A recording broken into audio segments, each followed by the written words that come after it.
Chapter 8। एक लड़की की आवाज। जो इंसान वहां आया था वह कोई और नहीं बल्कि दिल्ली यूनिवर्सिटी की फेमस कैंपस क्रश माही सक्सेना थी। सानिया को सिर्फ अपनी क्लास में ही फर्स्ट क्लास ब्यूटी माना जा सकता था। साधारण लड़कियों के बीच वह बहुत सुंदर थी, लेकिन अगर वह माही सक्सेना के बगल में खड़ी हो जाए तो वह भीड़ में खो जाएगी और बिल्कुल ऑर्डिनरी दिखेगी। सीनियर आर्यन, आपको इतनी देर इंतजार कराने के लिए I am really sorry. Professor ने क्लास थोड़ी लंबी खींच दी, इसलिए मैं कुछ मिनट लेट हो गई। चलिए साथ में लंच करते हैं। माही आर्यन के पास आई और थोड़ी शर्मिंदगी एम्बैरसमेंट के साथ बोली। यह सीन देखकर हर कोई और भी कंफ्यूज्ड हो गया। क्या चल रहा है? माही सक्सेना ने एक ऐसे लड़के के साथ लंच का अपॉइंटमेंट क्यों बनाया जो इतना ऑर्डिनरी दिखता है? अनबिलीवेबल, यह तो बहुत इनक्रेडिबल था। आपको पता होना चाहिए, हालांकि माही केवल फर्स्ट ईयर स्टूडेंट है, लेकिन अपने स्टनिंग फेस और शार्प पर्सनालिटी की वजह से उसने अनगिनत लड़कों को अट्रैक्ट किया है, जिनमें कई टॉल, रिच और हैंडसम लड़के और दूसरे डिपार्टमेंट्स के स्टूडेंट यूनियन प्रेसिडेंट्स भी शामिल है। लेकिन चाहे लड़का कितना भी आउटस्टैंडिंग क्यों न हो, किसी को भी माही का थोड़ा सा भी फेवर नहीं मिला था। लेकिन अब माही इस लड़के के साथ लंच कैसे कर सकती है? यह बहुत ही एबनॉर्मल था। सीन पर सबसे ज्यादा शॉक्ड सानिया थी। इस पल उसे यकीन हो गया कि आर्यन ने जो कहा था वह सच था। आर्यन वास्तव में उसका नहीं, बल्कि माही सक्सेना का इंतजार कर रहा था। माही के सामने वह कुछ भी नहीं थी, लेकिन इससे उसे और ज्यादा गुस्सा आया और डिसबिलीफ हुआ। उसने अभी आर्यन से ब्रेकअप करने की पहल की थी और आर्यन ने तुरंत कैंपस क्वीन को पटा लिया। Hooked up? ऐसा क्यों हो रहा है? आर्यन को यह स्ट्रेंथ कहाँ से मिली? क्या ऐसा हो सकता है कि माही को यह नहीं पता कि आर्यन ने मल्होत्रा फैमिली से रिश्ते तोड़ लिए हैं? सानिया ने अनुमान लगाया। हाँ, यही बात होगी। जैसे ही आर्यन और माही कॉलेज कैंटीन में घुसने वाले थे, सानिया जल्दी से बोली, माही और कैंपस ब्यूटी, तुम्हें नहीं पता कि आर्यन ने अमीर मल्होत्रा फैमिली से रिश्ते तो सेवटाइज लिए हैं? एन आज के आर्यन का मल्होत्राज से कोई लेना देना नहीं है। भले ही तुम आर्यन के साथ हो, तुम मल्होत्रा फैमिली में शादी नहीं कर सकती। सानिया एक गुड समारितन, भला चाहने वाली की तरह दिख रही थी, जो आर्यन की साजिश को बेनकाब करना चाहती थी और मासूम माही को आर्यन के स्कैम से बचाना चाहती थी। रियली? हालांकि सानिया की एक्सपेक्टेशंस के विपरीत माही का रिएक्शन बेहद शांत था। मुझे सच में सीनियर आर्यन के मल्होत्रा फैमिली के साथ रिश्ते के बारे में नहीं पता था, माही ने इंडिफरेंटली, लापरवाही से कहा। और अगर सीनियर आर्यन ने मल्होत्रा फैमिली से रिश्ते तोड़ भी लिए तो क्या हुआ? तुम्हें लगता है कि मुझे परवाह केयर है? किसी ने माही की बातों का खंडन, रिफ्यूट करने की हिम्मत नहीं की। यह रूमर था कि माही भी एक पावरफुल बैकग्राउंड से आती है, जो शायद मल्होत्रा फैमिली से कम नहीं है। यह सानिया मौके पर ही सन रह गई। हर कोई तुम जैसा नहीं होता। अंत में माही ने इशारों में सानिया को एक आखिरी बात कही और फिर आर्यन के साथ कैंटीन में चली गई। सानिया ने जमीन में अपने पैर रगड़े। वह चाहती थी कि उसे छिपने के लिए कोई जगह मिल जाए। वह बहुत ज्यादा एम्बेरस्ड महसूस कर रही थी। Damn it! सानिया ने अपनी मुट्ठियां भींच लीं और वह मन ही मन आर्यन से और भी नफरत करने लगी। उसे वास्तव में समझ नहीं आ रहा था कि माही, इतनी पावरफुल बैकग्राउंड वाली ब्यूटी, आर्यन के साथ क्यों है। यह नॉर्मल नहीं था। सानिया के दिल की गहराइयों से एक गहरी जलन, डीप जेलसी, उमड़ पड़ी। जरूर आर्यन ने भोली भाली माही को धोखा देने के लिए कोई घटिया तरीका, अंडरहैंडेड मीन्स, अपनाया होगा, जिसकी वजह से वह उसका बचाव कर रही है। नहीं, मुझे आर्यन और माही को अलग करने का कोई रास्ता ढूंढना होगा, ताकि माही आर्यन का असली चेहरा देख सके। यह लूजर!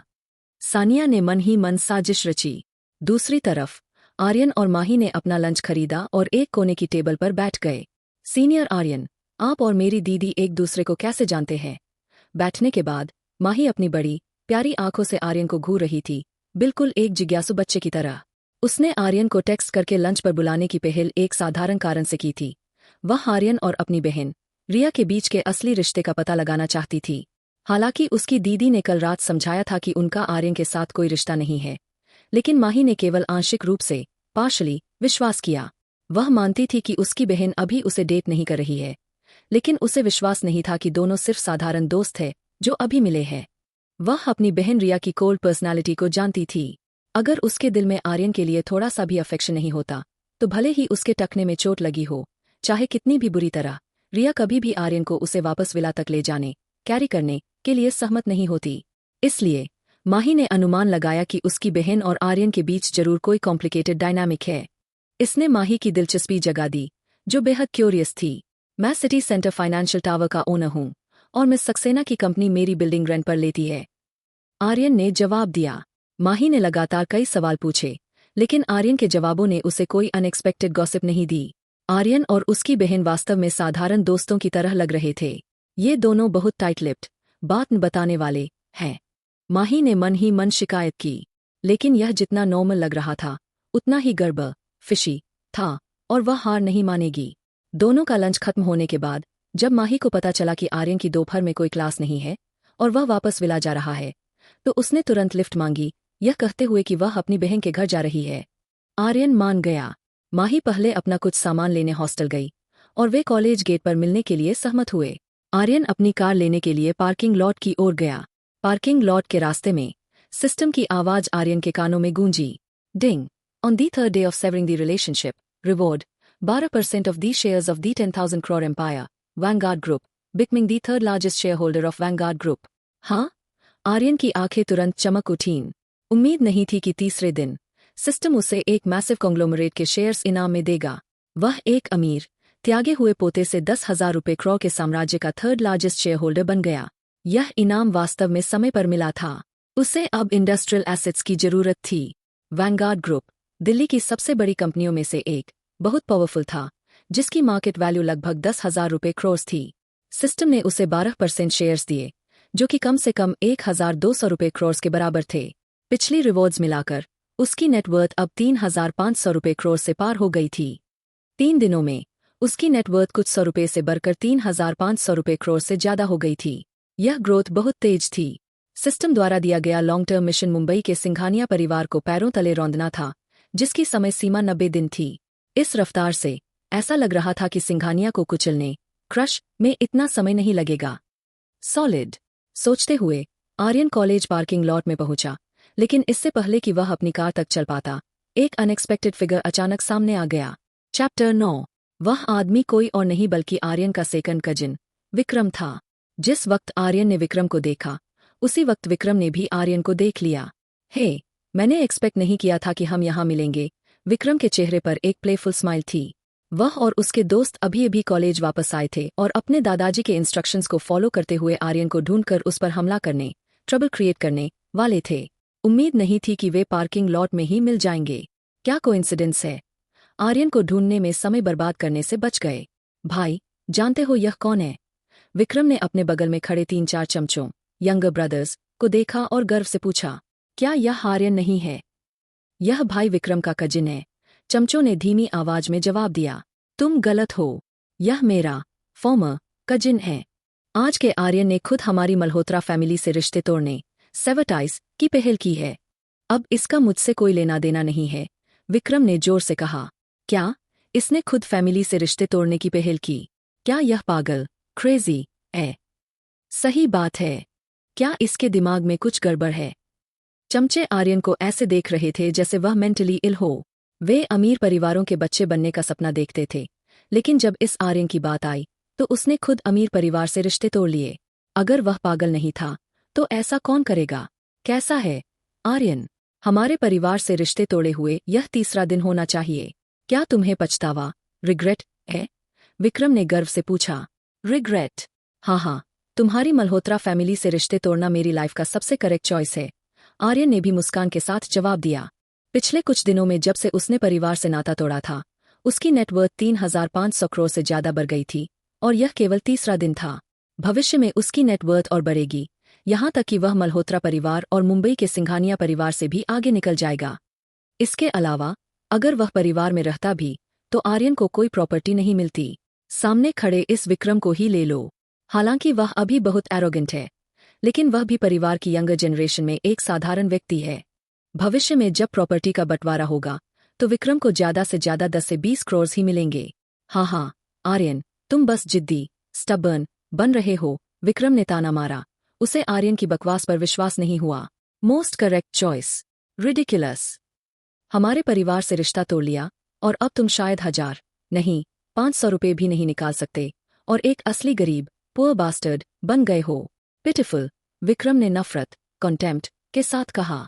वैसे आर्यन, तुम्हारी वजह से दादाजी ने मुझे एक नई कार खरीद कर दी है। देखो, मेरी नई कार, मैसेराटी ग्रैंड टूरिस्मो, जिसकी कीमत 2 करोड़ से ज्यादा है। कैसी है? तुम्हें जलन, एनवी हो रही है? विक्रम ने अपने बगल में खड़ी एक ब्रांड न्यू स्पोर्ट्स कार की ओर इशारा किया और आर्यन को शो ऑफ किया। आर्यन ने विक्रम की मैसेराटी ग्रैंड टूरिस्मो पर एक नजर डाली और बिना कुछ कहे पार्किंग लॉट के अंदर चला गया। क्या तुम्हें लगता है कि आर्यन हमारे परिवार से रिश्ता तोड़कर बेवकूफ, स्टुपिड, बना है? विक्रम ने अपने चमचों से पूछा। बिल्कुल।